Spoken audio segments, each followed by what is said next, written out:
माला की नई नई शादी हुई थी और वह 1 महीने बाद अपने मायके लौटी।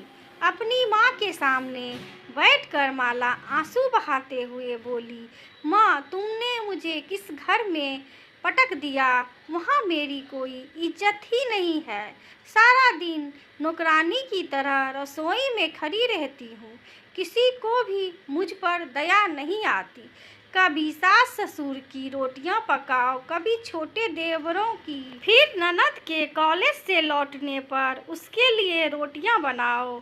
और माँ, आए दिन सासू माँ के रिश्तेदार आते रहते हैं, उनके लिए मुझे ही चाय नाश्ता और खाना तैयार करना होता है। रोज गंदे कपड़ों के ढेर इकट्ठे हो जाते हैं, आराम ही नहीं मिलता, जिंदगी नर्क सी बन गई है। और नारायण बिस्तर पर बैठे बैठे ही सब कुछ चाहते हैं। जानते हो, बीते दिन मुझे अपने पति पर तब गुस्सा आया जब उन्होंने महीने की पूरी तनख्वाह सासू माँ के हाथ में रख दी और मुझसे कहा, मुझे जो भी चाहिए उसे एक पर्ची पर लिख कर देना, वो शाम को ड्यूटी से लौटते वक्त ले आएंगे। माला की बातों को ध्यान से सुनने के बाद उसकी माँ ने थोड़ा सोच कर कहा, तो तुम क्या चाहती हो बेटा? क्या तुम उनके साथ नहीं रहना चाहती? बस तुम और तुम्हारे पति अलग रहना चाहते हो? अगर ऐसा है तो मैं तुम्हें 2 रास्ते बताती हूँ। एक तो तुम वहीं रहो और उनकी सबकी सेवा करो, क्योंकि वह परिवार भी अब तुम्हारा ही है। और दूसरा, तुम पति को किसी किराए के मकान में ले जाओ, वहाँ तुम्हें किसी का खाना पकाना नहीं पड़ेगा, किसी के कपड़े धोने नहीं पड़ेंगे और तुम्हें पति की पूरी तनख्वाह भी तुम्हें ही मिलेगी। लेकिन याद रखना बेटा, जब तुम्हारा खुद का बेटा होगा और वह भी बड़ा हो जाएगा, उसकी भी शादी होगी और जब तुम्हारी बहू आएगी तब तुम यही चाहोगी कि तुम्हारा बेटा और बहू तुम्हारे साथ ही रहे और तुम अपने नाती पोतों के साथ खेलो।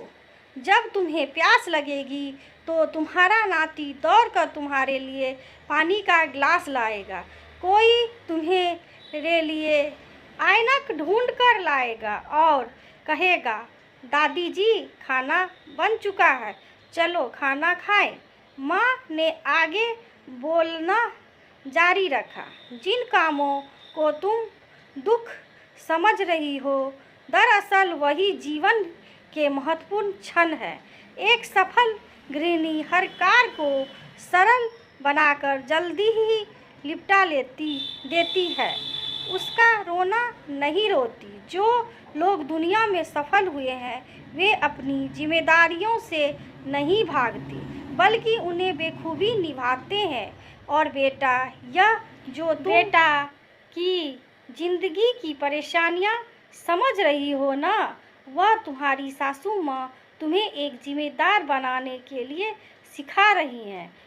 वह आने वाली समय की परेशानियों से निपटने के लिए तुम्हें तैयार कर रही है। वर्षों से हर सास अपनी बहू को जिम्मेदार बनाने के लिए ऐसा करती आई है।